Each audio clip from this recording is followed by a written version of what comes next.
ประดมพลสนัยประนุน้อมของการวันจิตจิตประดิษฐ์เป็นดาวดุจคนละหัตถางชุลีก่อนบวรจิตกระพุ้ง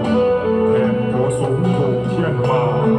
สีสิทธิภาพรบวรเป็นพิเศษอาติเลกเตโชชัยตุภาวังชัยมังคลังชัยมหามงคลมือนี้เป็นวันดีวันดีที่อมุตโชยกยงย่อก่อนขอพรสักการะชาจอมมหานาคราชทั้งเก่าที่สถิตในเมืองบาดาลมีบ้านแม่จอมเกียรติเก่ามาท่านพรอันประเสริฐให้เกิดชัยชัยโยมหานาโมนาโมท่ายายืนยาวอายุสุขังทั้งกายใจทุกวาลาบังเกิดเกียรมันน้อยในโลกาจงสำเร็จด้วยข้อนั้นสิทธิกิจจังสิทธิกำมังทุกประการเถิดสาธุ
ชายา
การศิลการนมนองยักเทิมทรงดังใส่งามเลิมเลิมโยงย้อนด้วยเริงดังสักการุณาวา